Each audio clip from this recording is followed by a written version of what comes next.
Dude, you gotta see the stickers I just sent to the chat. They're fire.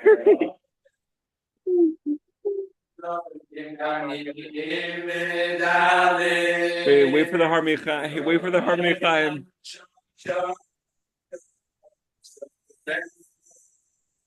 Wait for the harmony.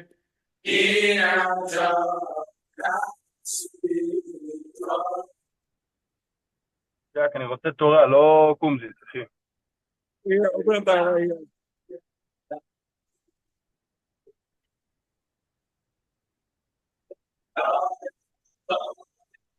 יש לך מקום לידך? Oh, fine. Look at that. All right, but see after the Shema part of Hashem Kol Yisrael. יאללה. Sichot Haran 79. Here we go. Here we are, right here, right now. I have a question for the Chavra. I have a question for myself. I have a question for my neshama. Oftentimes in life, or there are times in life, and let me know if you agree or feel this, where we feel like we're not where we're supposed to be.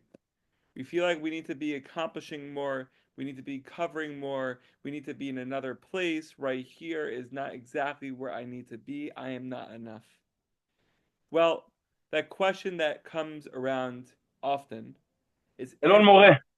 answered by אלון מורה. It's answered by Rabbi Nachman ben Feiga, and he says like this: it would seem possible to remove this dirt and impurity at once from those who abandon material pursuits and begin to serve Hashem, but the person's mind is completely intermingled with this mire. Were it to be removed immediately, his mind would be drawn out with it. Therefore, one must be purified little by little in gradual stages. So he says, this is Rav Avram Tzvi Kluger, sometimes a person thinks that if he would do more of this or more of that, he'd be able to hurry and move things along. But in truth, there is no counsel or understanding against Hashem, as it says in Mishlei. In the same way, it won't help to make an unripe fruit edible by pounding or crushing it. There's no choice but allow it to ripen. Then it'll be ready to eat without any human intervention. The same is true, however, with all areas of our lives.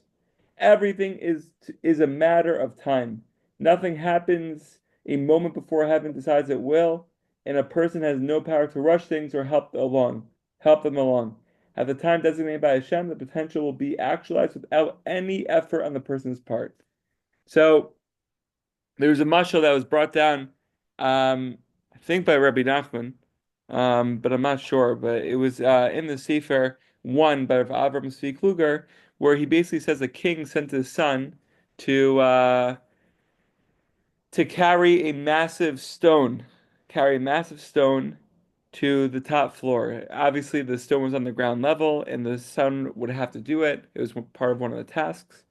And remember, this is father and son, right? This is not father and slave. This is father and son. So it's important to know that. And the son gets to the stone, and the stone is as big as him, massive, the size of the biggest snowball you could ever dream of. Besides the fact that it's a stone, it's a rock, and he couldn't lift it.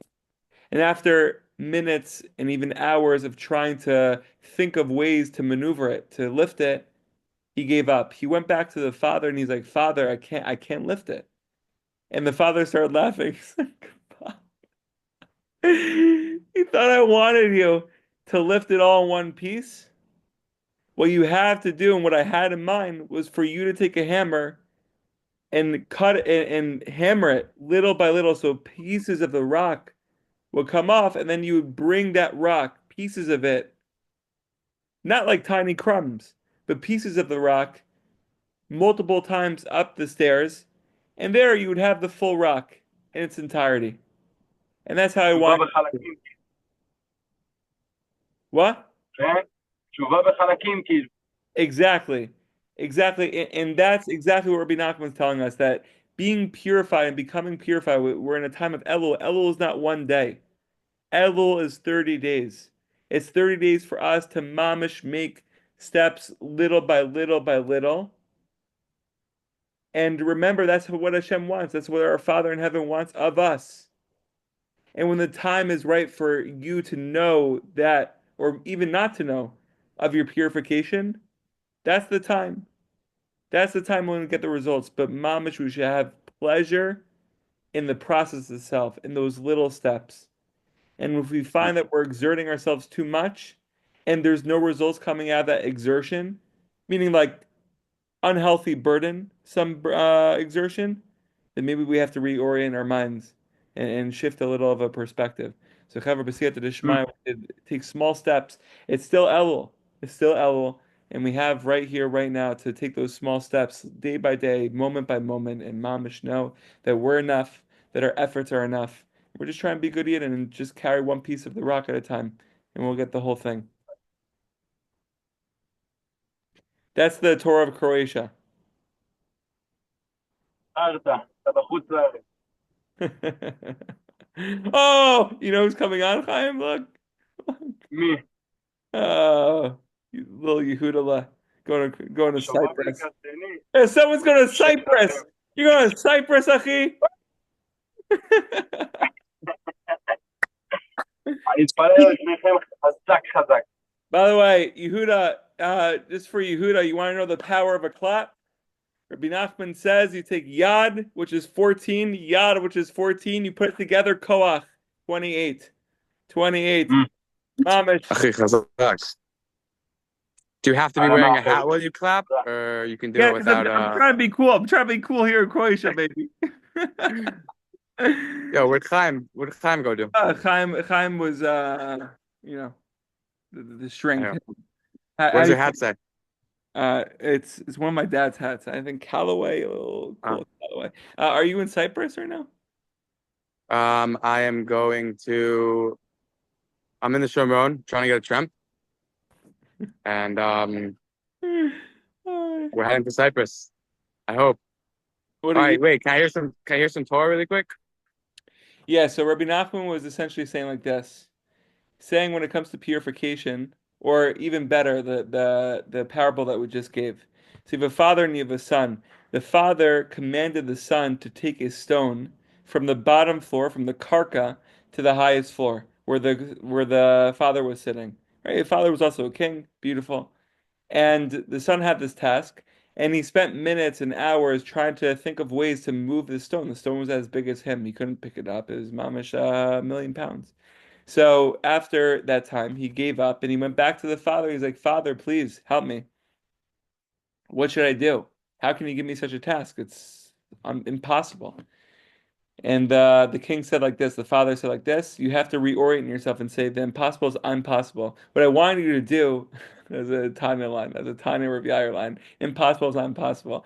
So the father said, what I want you to do is to take a hammer and knock at it, and piece by piece, the rock would come off, like pieces of the rock would come off, and then you take those pieces up the floor, up and down the floor, and then at the end of the day, you would have the full rock by me. So that's what Hashem wants from us. That's what our Father in heaven wants from us. Is little by little, chipping away at it. Right? Obviously, Avos Hashem, when we enter in Avos Hashem, we're in a low moreh, we're here, we're there. We want to accomplish the whole thing all at once. We want it all at once. And we could try, and we could achieve, and we could have the achievements, we could have the resume, we could have the degrees. But mamash, when we really look at it in the way of Avodas Hashem is, Elul is 30 days. It's little by little. It's not one day. It's not one day. We're all not going to get in one shot. But little by little, just chipping away, and we'll see that we have the whole stone. So that's the chizik for today. And b'siyata d'shma, we fire it up. We don't stop firing it up because every single moment is every single moment. Dude, that was chazak. Chazak road. Chazak. Dude, be safe out there, and we'll be in touch. All right, I'm I'm gonna coming. FaceTime you right now. Okay. Okay, bye. All right. Love